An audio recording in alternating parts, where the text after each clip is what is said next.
شخص تھا بکریوں کو چراتا تھا، بکریوں کو باہر سے چرا کے واپس آ جاتا تھا، کبھی اندر جنگل میں نہیں گیا، لیکن ایک دن جب چرانے کے لیے گیا تو اس کی بکریوں میں سے کوئی بکری اندر جنگل میں چلی گئی۔ اب وہ بھی بکری کے پیچھے ہو لیا۔ جب بکری کے پیچھے گیا تو دیکھتا کیا ہے کہ اندھیرا ہی اندھیرا ہے، گھنا جنگل ہے، لیکن ایک جگہ ہے کہ جہاں روشنی نظر آ رہی ہے۔ وہاں اس کے پاس گیا، دیکھا کہ چمکنے والے پتھر ہیں۔ اسے پتا تو نہیں تھا، کبھی عالم کے پاس بیٹھا تھا نہیں، پتا ہو کہ یہ چیز کیا ہے، کبھی کسی کے پاس بیٹھتا تو پتہ چل جاتا، لیکن دیکھتا کیا کہ پتھر پڑے ہوئے ہیں، ان پتھروں کو لیا، جھولی میں بھرا اور واپس باہر نکل کر کے آ گیا۔ اب راستے میں ایک ایک پتھر نکالتا جاتا اور ہر ایک پتھر سے کوے کو مارتا جاتا، غلیل نکالی، غلیل سے پتھروں کو مار رہا، پتھروں سے کووں کو مار رہا ہے۔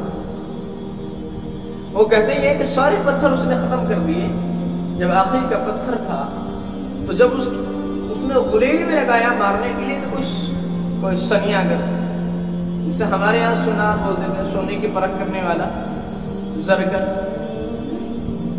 تو کہتے وہ آیا اور اس نے ہاتھ پکڑا کہ بے بیوقوف تو کر کیا رہا ہے، کتنا نالائق آدمی ہے تو، تجھے پتا بھی ہے کیا ہوا؟ ارے تجھے پتا بھی ہے تو کس چیز سے مار رہا ہے کہ نہیں؟ ارے یہ ایک ایسا پتھر ہے کہ جو شہر میں شاید جو کوئی قیمت دینے والا نہ ہو، اس کی اتنا قیمتی پتھر ہے، یہ لعل ہے، لعل۔ وہ جو بکریاں چرانے والا تھا وہ اپنا سر پکڑ کے نیچے بیٹھ گیا اور رونے لگا۔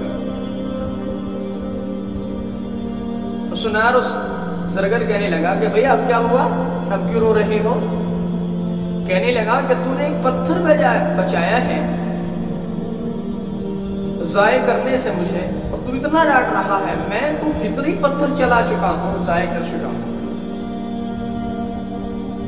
تو مولا روم اس واقعے کو نقل کر کے آگے فرماتے ہیں کہ بندے جو تیری سانس ہے نا، جو تیری منٹ ہے نا، اور تیرے لمحے جو ہیں، گھنٹے جو ہیں، یہ سب کے سب لعل ہیں، یہ لعل سے بھی زیادہ قیمتی ہے، کہ ہم یوں ہی چلا رہے ہیں، خوب چلا رہے ہیں، خوب چل رہے ہیں ہمارے، انہیں ضائع نہ کرو، یہ ضائع کرنے کی چیز نہیں ہے۔ جو پتھر ہے انہیں کام میں، جو ہمارے لعل ہے، جو ہماری سانسیں ہیں، یہ کام میں لائے جائیں، اللہ کی عبادت کی جائے، سدھار پیدا کیا جائے اپنے اندر۔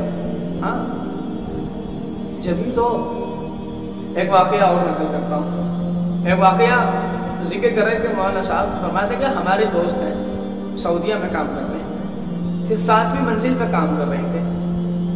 ہم اپنے دوست کا واقعہ بتاتے ہیں کہ وہ ہمارے کو بتا رہے ہیں کہ ہمارا ایک ساتھی جو ہمارا اسٹاف کا تھا وہ بھی ہمارے ساتھ میں کام کر رہا تھا، ہم سب کے سب کام کر رہے تھے۔ کہتے ہیں کہ جو ٹائلیں آتی ٹائلیں تو یہاں کچھ چھوٹی ہے، وہ کچھ بڑی ٹائلیں تھی جو تقریباً ایک پیکٹ میں 7 یا 5 ہوں گے، ظاہر ہے کم۔ وہ کہتے ہیں کہ میں نے اس سے کہا کہ بھائی کم کم لے لے تاکہ آسانی ہو۔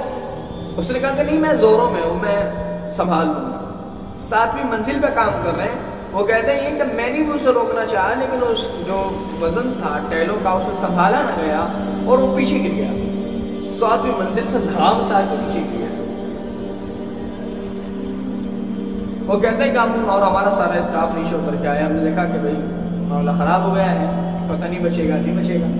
وہ تو کہتے ہیں کہ ہم نے جب آ کے نیچے دیکھا، اتر کے دیکھا تو وہ اپنے بالوں کو اور اپنی پیٹ کو جو ہے صاف کر رہا ہے کہ ہڈی اور خون نکلنا تو دور کی بات کہ اس کی تو خراش تک بھی نہیں آئی۔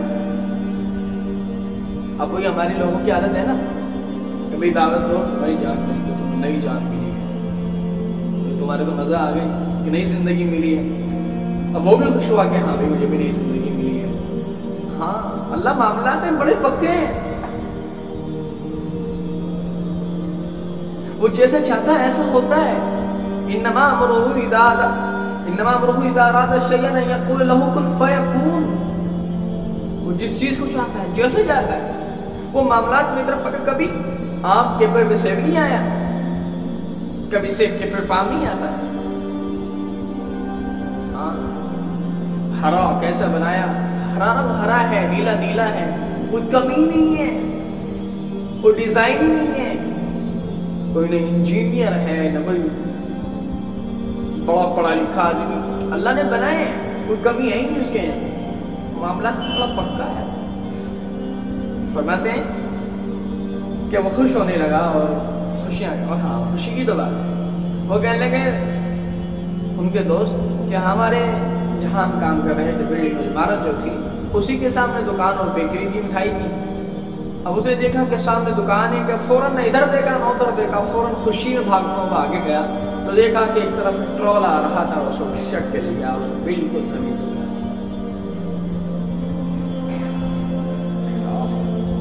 ہاں ابھی کلو نفس ذائقۃ الموت کا حکم نہیں آیا تھا تو اس لیے بچ گیا تھا 7ویں منزل سے بھی، لیکن جب حکم آیا تو اللہ وہ موت کے پاس خود چلا گیا۔ یقینی بات ہے کہ اللہ بچانے پائے تو 7ویں منزل سے گرا کے بچا لے، اور جب مارنے پہ آئے، جب وقت آ جائے تو خود موت کے پاس لے کے چلا جائے۔ یہ جو منٹ ہے، ہاں صاحب، جب آدمی آتا ہے تو 9 مہینے پہلے پتہ چل جاتا ہے کہ جناب آ رہے ہیں، فلاں صاحب آ رہے ہیں، جناب چودھری صاحب آ رہے ہیں، خان صاحب آ رہے ہیں۔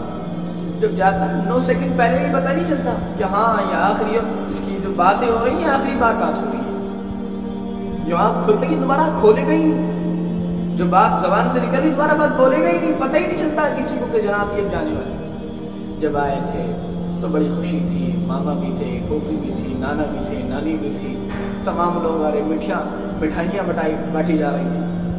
لیکن جب جائے گا، آئیں گے تو سب، آئیں گے تو سب، لیکن اب مٹھائی نہیں بانٹی جائے گی، وقت کا نہیں پتہ ہے۔ ارے نوجوانوں، خدا کی قسم زندگی ہمارے لیے ایک تحفہ ہے، پتہ نہیں ہے کون سی گھڑی، کون سی منٹ ہمارا آخری سانس ہو جائے، ہمیں یہ نہیں پتا کہ کون سی گولی اور کون سی بندوق، کیا ہم باہر نکلے ہیں روڈ پہ، گاڑی نکل کر کایا میں مار کے چلی جائے، ہم تو سیدھے چل رہے ہوں، کوئی پیچھے سے مار کے چلا جائے، کوئی مار کسی اور کے رہا ہو، لگ ہمارے جائے، کیا پتا ہے زندگی کا۔ دیکھتے نہیں ہو کہ پیر پھسلا ہو کیا ہوا جی، دماغ کی نس پھٹ کے اور مر گیا۔ میرے زندگی ہے ایک لاڑ، اس کو کامیاب کرنا، کامیاب کیسے کریں گے؟ نمازیں پڑھیں گے، اللہ تعالیٰ رزق میں برکت دیں گے، تمام پریشانیاں ختم ہوں گی، چہرے پر نور آئے گا، آخرت کے معاملات حل ہوں گے۔ میرے عزیز، معاملات سدھارو، معاشرت صحیح کرو، زبانیں ٹھیک ہو، دلوں میں حسد و کینہ بغض نہ ہو،